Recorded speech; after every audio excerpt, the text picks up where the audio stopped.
हर बात की चिंता उसकी माँ को रहती है। कहाँ ये सुरक्षित रहने वाला है। एक घर से उठा करके दूसरे घर में छिपाती है, दूसरे घर से तीसरे घर में रखती, अलग अलग जगह रखती। तो अपनी वो आत्मसमर्पण का मतलब है कि भगवान के सामने तुमको रखना है तो रखो, मारना है तो मार दो, डालना है तो डाल। भगवान की बरकत चरणाम पूजा भक्ति और एक मुखाम पूजा।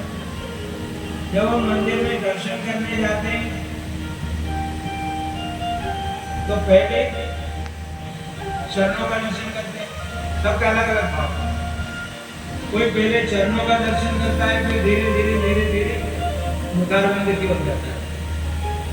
और कोई पहले मुखारविंद का दर्शन करता है, फिर धीरे धीरे धीरे चरणों की ओर अपनी दृष्टि ले जाता है। तो चरणों की उपासना करना, मुखारविंद की उपासना करना, चरणाम पूजा और मुखाम पूजा करना। ध्यान करने का नियम। बड़ी अच्छी बात यहाँ पर बतलाई है कि आप और कुछ करो या नहीं करो,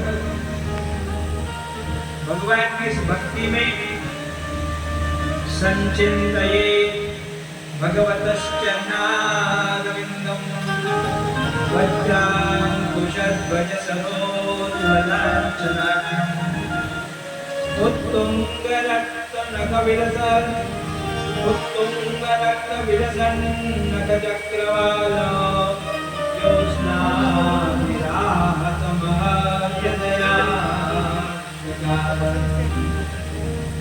भगवान के चरणों का ध्यान करना।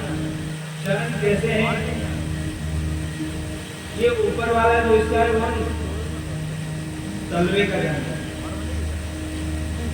भगवान के तलवे में वज्र, अंकुश, ध्वज, इन सब के चिन्ह हैं। वज्रांकुश ध्वज सरोरुवन और कमल का फूल, ये सब भगवान के चरणों में चिन्ह हैं। उनका ध्यान करना। और ऊपर के पद का जब ध्यान करते हैं, अंगूठे का और उनके नखों का,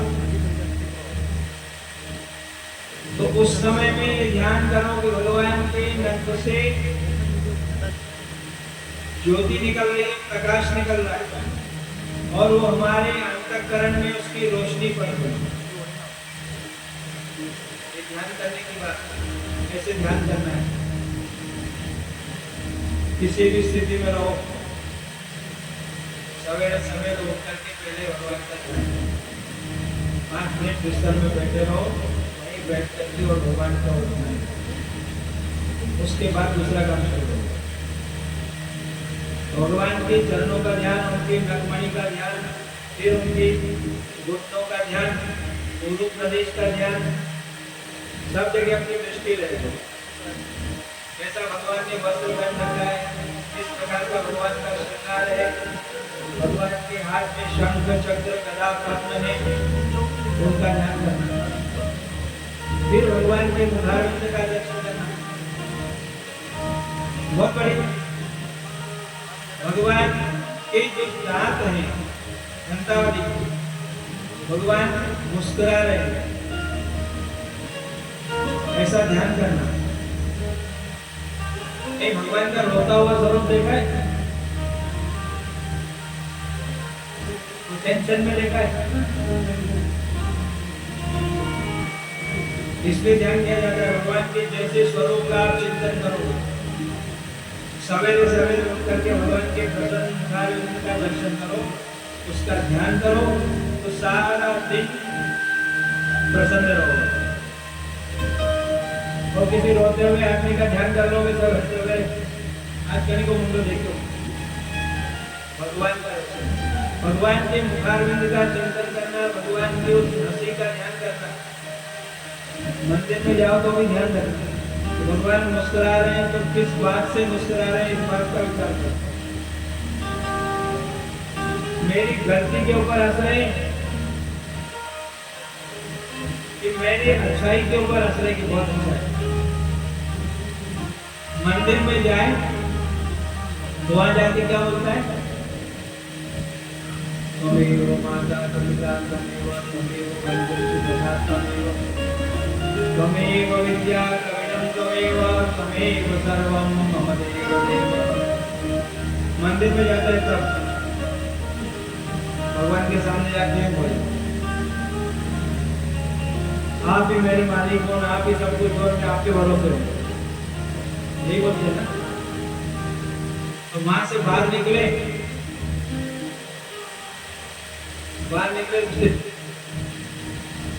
किसी से कुछ काम कराना हो, अरे भैया हम तो तारे भरे, हम तो तेरे ही भरते, साफ से मिले थे भैया, साफ से मिला दे, मेरा ही काम कर, मैं तो तुम्हारे भरोसे हूँ भैया। अरे तू तो हमारा सब कुछ। फिर दूसरे दिन मंदिर जाते हैं, भगवान कहते हैं झूठा है, झूठ बोलता है। यहाँ मेरे सामने आता कहता है कि तुम्हें मेरे भाई बंधु माता पिता सब कुछ हो, और वहां जाता है दोस्तों कहता है ये झूठ बोलने वाला आदमी आ गया, उसके ऊपर हंस तो नहीं रहे भगवान।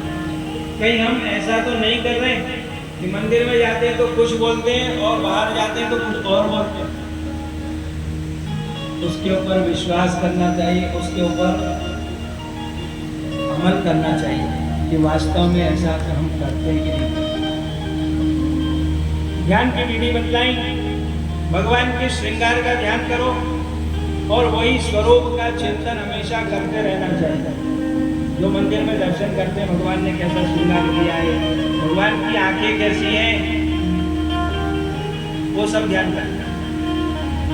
कैसा मुकुट पहना हुआ है, किस प्रकार की उनकी आकृति है, ये सब बातों का ध्यान किया जाता है। ऐसा करने के भगवान की और भगवान के नाम स्मरण में अपना मन लगाना, ज्यादा से ज्यादा भगवान के स्वरूप का चिंतन करना और भगवान नाम का स्मरण करना, भगवान के गुणों को सुनना।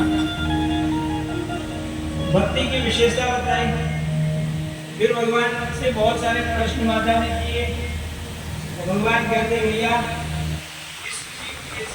इस सिद्धि है, ये अपने बारे में कभी सोचता नहीं, लोगों को भक्ति में देखता है तो भी इसको अपने बारे में कुछ विचार रखता है, और ये हमेशा सारी जिंदगी भर दूसरों के बारे में सोचता है, अपने लिए कभी नहीं सोचता।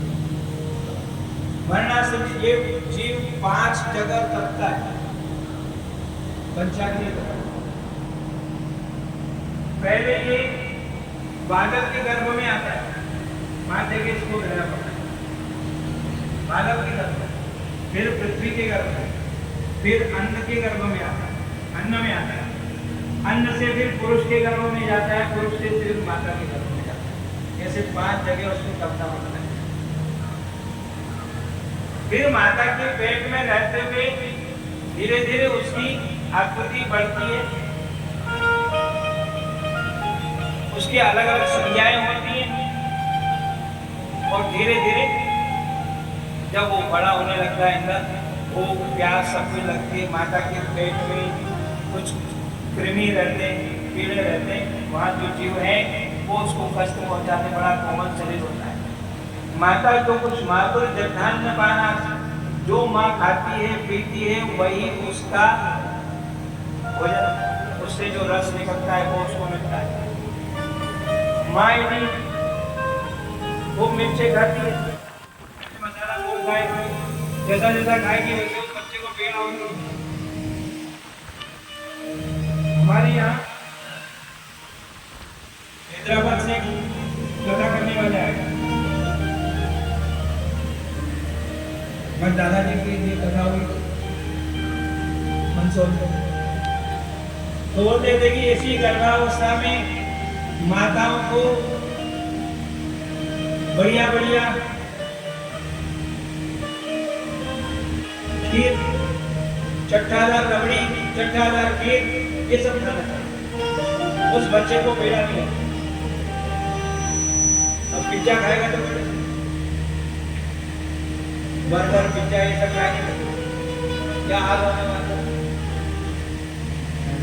अच्छा और अच्छा अपना स्वभाव, अच्छी प्रकृति, अपना आचरण, अपना व्यवहार, अपनी बातें, क्योंकि वो गर्भ में रहने वाला जो बालक है वो सब कुछ उसके ऊपर असर आता है।